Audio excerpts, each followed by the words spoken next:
नमस्कार, स्वागत है आपका आज के केपी न्यूज के अपडेट में। मैं हूं अश्विनी आपके साथ। आइए देखते हैं इस वक्त की सबसे बड़ी खबर। आज बीजेपी जेडीएस प्रचार सभा का आयोजन बीदर शहर के पापनाज गेट के समीप महादेव नगर में किया गया। बीदर लोकसभा क्षेत्र के भाजपा उम्मीदवार भगवंत खूबा के प्रचार के मद्देनजर बीजेपी जेडीएस कार्यकर्ता सभा आयोजित की गई।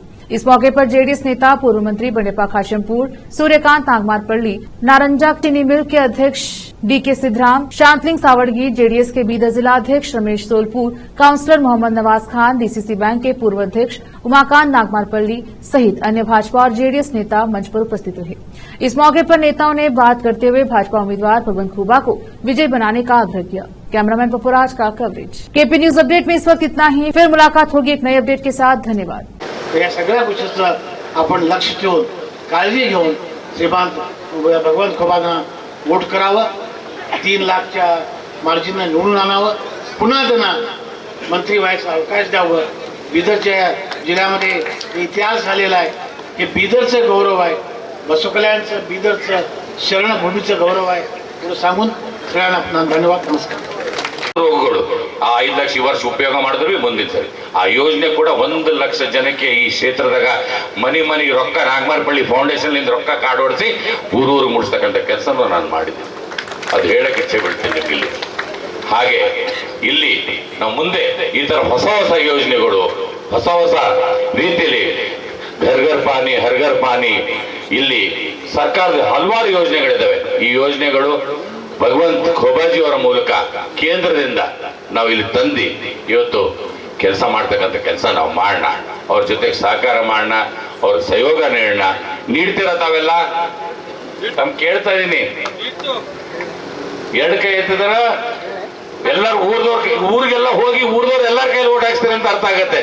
2 ಕೈ ಎತ್ತೀರಾ? ಎಲ್ಲ ಏಕಾಏಕವಾಗಿ ಒಂದು ಮತದಿಂದ ಒಂದು ನಿಷ್ಭಯಿಂದ ಒಂದೊಳ್ಳೆ ಸರ್ಕಾರ ಬರಲಿ, ಒಂದೊಳ್ಳೆ ರಾಜ್ಯ ಆಗಲಿ। ಹಾಗೆ ನಮ್ಮ ಹಿರಿಯ ಪಕ್ಷದ ವರಿಷ್ಠರು ನಿರ್ಧಾರ ತಗೊಂಡಂಗೆ ಕುಮಾರಸ್ವಾಮೀಜಿಯವರು, ಎಚ್ ಡಿ ದೇವೇಗೌಡರು ತಗೊಂಡಿದ್ದಾರೆ। ಅವರು 92ನೇ ವಯಸ್ಸಲ್ಲಿ ನಿರ್ಧಾರ ತಗೊಂಡಿದ್ದಾರೆ ಅಂದ್ರೆ ಅವ್ರು ನಮ್ಗಿಂತ ಜಾಸ್ತಿ ಚಿಂತನೆ, 3-4 ಸರ್ತಿ ಮುಖ್ಯಮಂತ್ರಿ ಪ್ರಧಾನಮಂತ್ರಿಗಳಾಗಿರ್ತಕ್ಕಂಥ ಅಂಥ ಬುದ್ಧಿಜೀವಿಗಳು ಅವರು ತಗೊಂಡಿದ್ದಾರೆ ಅಂದ್ರೆ ಏನೋ ಒಂದು ಆಲೋಚನೆ ಮಾಡಿ ತಗೊಂಡಿರ್ತಾರೆ, ಈ ದೇಶದ ಹಿತಕ್ಕೆ ಬಗ್ಗೆ ತಗೊಂಡಿರ್ತಾರೆ। ಅದನ್ನ ಬಂಡೆಪ್ಪಣ್ಣವರು ಬಹಳ ಒಳ್ಳೆ ರೀತಿಯಲ್ಲಿ ಹೇಳಿದ್ರು। ಹಾಗೆ ನಾವು ಕೂಡ ಅವ್ರ ಜೊತೆಗೆ ಹೆಜ್ಜೆಯನ್ನು ದಿಕ್ಕಿ ಸಮಾಜದ ಚಿಂತನೆ ಮಾಡಿಕೊಂಡು ಇಲ್ಲಿ ಹಿಂದಿ ಹಾತ್ ನಿಚುಡಿ ಹೆಸರು ಹೋಗ್ತಾ ಓನ್ಲಿ ಇಂಡಿಯಾ ಮೇ ಅಲ್ವಾ, ಈ ದೇಶದಲ್ಲೇ ಆಗ್ತದೆ। ಈ ಹಣೆ ಮೇಲೆ ನಾವು ಹೋಗಿ ಗುಡಿಗೆ ಹೋಗಿ ಬತ್ತಿ ಹಚ್ಕೊಂತೀವಿ, ಕುಂಕುಮ ಹಚ್ಕೊಂತೀವಿ, ಅದಕ್ಕೆ ಅವ್ರಿಗೆ ಸೆಂಟರ್ ಕುಣಿಸಿದ್ವಿ। ಈ ಕುಂಕುಮ ಹಣೆಗೆ ಇದ್ದಂಗೆ ಕುಣಿಸಿದ್ವಿ, ಅದಕ್ಕೆ ನಾವೆಲ್ಲ ಅವ್ರಿಗೆ ಮತ ಹಾಕಕ್ಕೆ ಕರ್ತಿದೀವಲ್ಲ, ಕರೆಕ್ಟ್ ಅಲ್ವಾ? ಇಲ್ಲಿ ಕರ್ಸಿದೀವಿ ಅಂದ್ಮೇಲೆ ಅವ್ರು ಕರ್ತಿದೀವಲ್ಲ ಅಲ್ವಾ?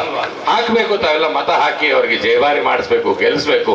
ಮುಂದಿನ ದಿವಸದಲ್ಲಿ ಹೋದ್ಸರಿಕಿನ ಡಬಲ್ ಶ್ರಮ ಬುದ್ಧಿ ಏನಾರೇ ಗೊತ್ತು, ಮನುಷ್ಯ ಅಂದ್ಮೇಲೆ ತಪ್ಪಾಗ್ತದ್ರಿ, ನನ್ನ ಕೈಲೂ ಆಗ್ತದೆ, ನಿಮ್ ಕೈಲೂ ಆಗಿರ್ತದೆ, ನಾವ್ ಯಾರು ಸಹಜ ಅಲ್ಲ। ಆದ್ರೆ ಆ ತಪ್ಪುಗಳೇನಾರು ಇದ್ರೂ ಕೂಡ ಮನಸ್ಸಲ್ಲಿ ಮರ್ತಿ ದೇಶದ ಅಭಿವೃದ್ಧಿಗಾಗಿ, ದೇಶದ ಹಿತಕ್ಕಾಗಿ, ಬೀದರ್ ಜಿಲ್ಲೆ ಅಭಿವೃದ್ಧಿಗಾಗಿ ಆಲೋಚನೆ ಮಾಡಿ ಈ ಸರ್ತಿ ಅವರಿಗೆ ಮತ ಹಾಕಿ ಮುಂದಿನ ಬಾರಿ ಅವರು ಡಬಲ್ ಕೆಲಸ ಅಲ್ಲ ಟ್ರಿಬಲ್ ಕೆಲಸ ಮಾಡ್ತಾರಂತವ್ರು ತಮಗೆ ಗ್ಯಾರಂಟಿ ಕೊಡ್ತಾ ಇದ್ದಾರೆ। ದಯವಿಟ್ಟು ಅದಕ್ಕಾಗಿ ತಾವೆಲ್ಲ ಮತ ಹಾಕಿ ಆಶೀರ್ವಾದ ಮಾಡ್ಬೇಕಂತ ಹೇಳಿ ತಮ್ಮೆಲ್ಲರಿಗೂ ಮತ್ತೊಮ್ಮೆ ಇಲ್ಲಿ ಒಂದು ಕರೆಗೆ ಕರೆದು ಬಂದಿರತಕ್ಕಂಥ ತಮ್ಮೆಲ್ಲರಿಗೂ ನಾನು ಗುರುಪಾದಪ್ಪ ನಾಗಮಾರಪಳ್ಳಿಯವರ ಪರವಾಗಿ, ಉಮಾಕಾಂತ್ ನಾಗಮಾರಪಳ್ಳಿಯವರ ಪರವಾಗಿ, ಬಂಡೆಪ್ಪ ಕಾಶಂಪುರ್ಜಿಯವರ ಪರವಾಗಿ, ಭಗವಂತ ಖೂಬಾಜಿಯವರ ಪರವಾಗಿ, ಡಿಕೆ ಸಿದ್ದರಾಮಜಿಯವರ ಪರವಾಗಿ, ವೇದಿಕೆ ಮೇಲೆ ಕೂತಿರ್ತಕ್ಕಂಥ ಎಲ್ಲ ಹಿರಿಯರ ಪರವಾಗಿ ತಮ್ಮೆಲ್ಲರಿಗೂ ಧನ್ಯವಾದಗಳು ಹೇಳ್ತಾ ತಮ್ಮೆಲ್ಲರ ಪಾದಗಳು ವಾಮ ಮಾರ್ಗ ಹಿಡಿದು ಹಣ ಬಲ, ತೋಳ್ಬಲ, ಅಧಿಕಾರ ಬಲದಿಂದ ಅಧಿಕಾರ ತಕೊಂಡ್ಕೊಂಡ್ರೆ ಆಯ್ತು, ನಾನು ಜನ ನಿರ್ಣಯಕ್ಕೆ ನಾನು ತಲೆಬಾಗಿಸಿದ್ದೀನಿ। ಆದರೆ 6 ತಿಂಗಳಲ್ಲಿ ಏನಾಯ್ತು? ಪತ್ರಿಕೆಗಳಂತ ನೋಡ್ತಾ ಇದ್ದೇನೆ, ಪತ್ರಿಕೆಗಳಂತ ಓದ್ತಾ ಇದ್ದೇನೆ, ಹೇಳ್ತಾರೆ ये हमारी काम नहीं है,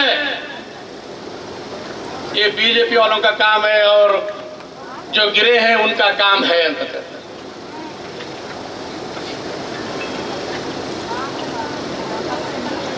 ನಾನು ಕೇಳ್ತೀನಿ ಅವರನ್ನ, ಸಾಹೇಬ್ರೆ ಎಲ್ಲ ಅಧಿಕಾರ ನಿಮ್ಮ ಮನೆಯಲ್ಲೇ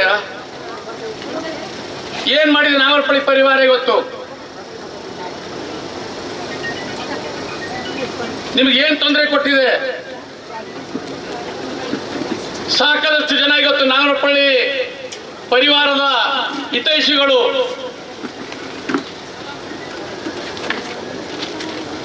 ಇವತ್ತು ಅವರ ನಡೆ, ಅವರ ನುಡಿ ಎಲ್ಲವೂ ಒಂದು ತುಂಬಿದ ಕೊಡ ಇದ್ದಂಗಿತ್ರಿ. ಅದು ಅರ್ಧ ಕೊಡ ಹಂಗೆ ಆವಾಜ್ ಮಾಡ್ತದಲ್ಲ, ಈಗ ಮಾಡ್ಲತ್ತ ನೋಡ್ರಿ ಬೀದರ್ ಜಿಲ್ಲೆದಾಗ. ಹಿಂಗೆ ಇರಲಿಲ್ಲ. ಮತ್ತು ಇವತ್ತು ಗುರುಪಾದಪ್ಪ ನಾಗಮಾರಪಳ್ಳಿ ಅವರು ನಮ್ಮ ಮಧ್ಯದಲ್ಲಿ ಇಲ್ಲ ಅಂದರೂ ಕೂಡ ಪಕ್ಷ ಭೇದವನ್ನ ಮರೆತು ಅನೇಕ ಜನ ಅವರ ರಾಜಕಾರಣ ಮಾಡಿದಂಥ ರೀತಿ ಮತ್ತು ಜಿಲ್ಲೆಗೆ ಅಭಿವೃದ್ಧಿಗೆ ಕೊಟ್ಟಿದ್ದಂಥ ಕೊಡುಗೆಗಳನ್ನು ಎಲ್ಲರೂ ಸ್ಮರಣೆಯನ್ನು ಮಾಡ್ತಾರೆ, ನೆನೆಸ್ಕೊಳ್ತಾರೆ. ನಾನು 10 ವರ್ಷದ ಹಿಂದೆ ರಾಜಕಾರಣದಲ್ಲಿ ಒಂದು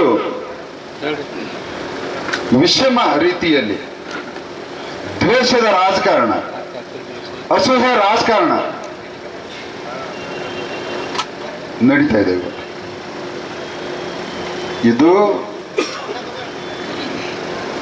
ಜಿಲ್ಲೆಯ ಜನತೆಗೆ ಒಳ್ಳೇದಲ್ಲ. ಇದು ಜಿಲ್ಲೆಯ ರೈತರಿಗೆ ಇದು ಒಳ್ಳೇದಲ್ಲ. ಇದು ಜಿಲ್ಲೆಯ ಬಡವರಿಗೆ ಇದು ಒಳ್ಳೇದಲ್ಲ. ಇದು ಅಧಿಕಾರಕ್ಕೆ ಬರ್ರಿ, ಜನ ಯಾರಿಗೆ ಅಧಿಕಾರ ಕೊಡ್ತಾರೆ ಬರ್ತಾರೆ. ಆದರೆ ಅಧಿಕಾರಕ್ಕೆ ಬಂದ ಮೇಲೆ ಯಾವ ರೀತಿ ಗುರುಪಾದಪ್ಪ ನಾಗಮಾರಪಳ್ಳಿಯವರು ಸಮಾಧಾನದಿಂದ ಎಲ್ಲರನ್ನ ತಗೊಂಡು ಹೋಗ್ತಿದ್ರು ಆ ರೀತಿ ತಗೊಂಡು ಹೋಗುವಂತ ಜವಾಬ್ದಾರಿ ಕೂಡ ಪ್ರತಿಯೊಬ್ಬ ಜನಪ್ರತಿನಿಧಿ ಆಗ್ಬೇಕು. ಕಡ್ಡಿ ಅಣಸಂತ ನಿಮ್ಮ ತಮ್ಮಗ ಇವತ್ತ ತಂದು ಬ್ಯಾಂಕಿನ ಕೂಡಿಸಿದ್ರಿ. ಬ್ಯಾಂಕಿನ ಪರಿಸ್ಥಿತಿ ಕೇವಲ 6 ತಿಂಗಳಲ್ಲಿ ಏನಾಗಿದೆ. ಇವತ್ತು ಇಡೀ ಜಿಲ್ಲೆಯ ರೈತರ ನಾಡಿ ಆದಂಥ ಬ್ಯಾಂಕಿನಿಂದ ರೈತರು, ಸ್ವಸಹಾಯ ಗುಂಪುಗಳಂತ ಮಹಿಳೆಯರು ಮುಂದಿನ ದಿನದಲ್ಲಿ ಇನ್ನಷ್ಟು ಸಂಕಷ್ಟಗಳನ್ನು ಎದುರಿಸಬೇಕಾಗ್ತದೆ ಅನ್ನುವಂಥದ್ದನ್ನು ಭವಿಷ್ಯವಾಣಿಯನ್ನು ನುಡಿತಿದ್ದೇನೆ.